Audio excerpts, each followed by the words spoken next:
Hey guys, how's it going? Hopefully you're having a pretty good day today. Today in this podcast, we're going to talk about how long you should be signing your laundromat lease for. Most people are wondering if you're going to sign it for 1 year, 2 year, not even close. Stay tuned and I'll let you know. So the big question is this: how are people like us, who didn't take on venture capital, who are spending money from our own pocket, just trying to be a laundromat entrepreneur, how do we market in a way that lets us get our services and our products and the things we believe in out to the public, and yet still remain profitable? This is the question, and in this podcast, I will answer that. My name is Victor Nichols, and welcome to the Laundromat Secrets. So you're sitting down, you're about to sign the lease, and you got to figure out what your terms are going to be, right? You want to know how long to actually sign the lease for your laundromat. If you watch my other YouTube videos online, I actually kind of go over this, where laundromats are a long-term investment. So what that means is you want to lock it in as much as possible. So 20, 25, 30 years, as much as you can get. There's a couple questions you want to ask yourself before even signing the lease. Are you sure you want to jump into the laundromat business? Is this going to be right for you? And the second one is, are you dedicated? Is this right for you? Are you ready to jump in and give it all you can to succeed in the laundromat business? Because I'm going to tell you now, it's going to be a struggle in the beginning. If you're not rich and you don't have a ton of money, it's going to be a struggle until you get it off the ground. You're looking for ran down laundromats, people that are ready to retire, and you're probably like, why do people sell laundromats? Well, either in the beginning, they bought a laundromat, they dumped a ton of money into it, and they got their money back. They just don't feel like reinvesting it. Or you got people that think it's a get-rich scheme, and they buy a ran-down laundromat, and they're like, oh my God, I'm not making money. I keep dumping money into it. I'm done. I give up. And they want to pretty much get out of it. Those are the people you're going to take advantage of. But you want to lock it in for 20, 25 years to keep your rent low. If you're not for sure if this is right for you, then you want to do 5-year terms. Not just one 5-year term. You want to lock it in like 3, 4, 5-year terms.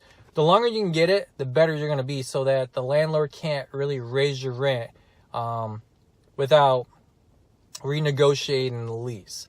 So your lease pretty much locks you into your rate for the entire term. So my Chicago Heights was a 20-year lease with a 5-year term. My Wilmington was 3 5-year terms.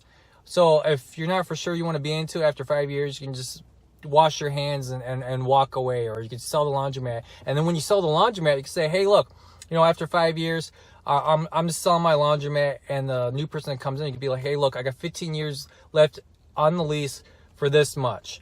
Square footage, you want to stay under $1 a square foot per year. So that's $12 a square foot per month you want to stay under.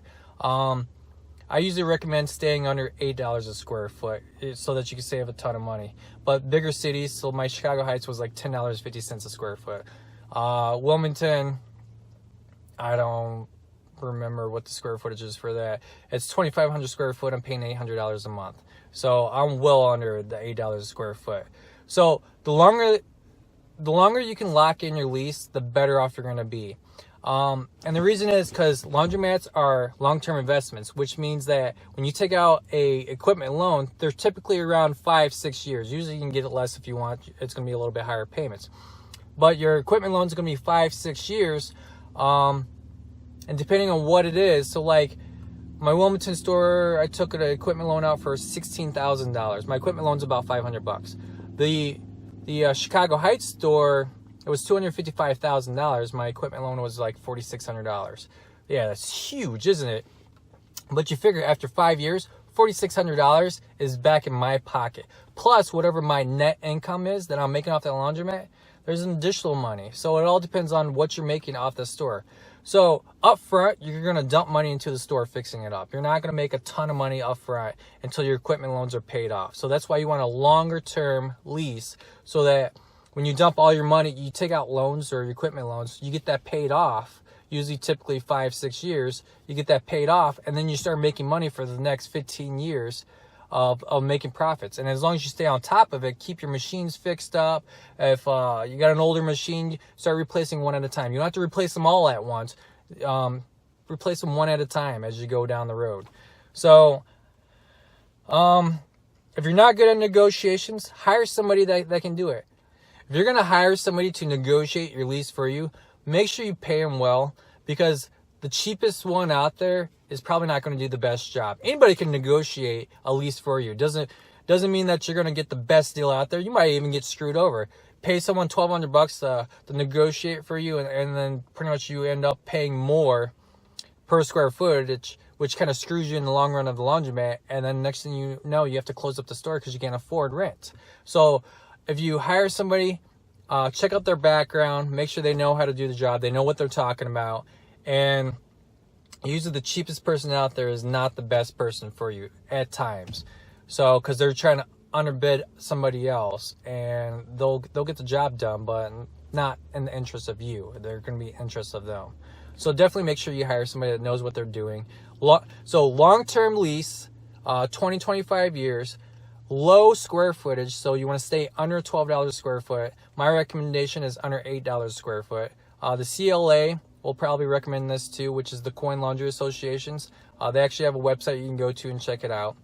And if you guys haven't already done so, definitely hit the subscribe button, as I'm going to provide you guys with new videos every single week about the laundromat business. So this entire channel is going to be about laundromats. Leave comments below. You got questions? If you're a laundromat owner, definitely enlighten us with your knowledge. Other than that, you guys have a good day.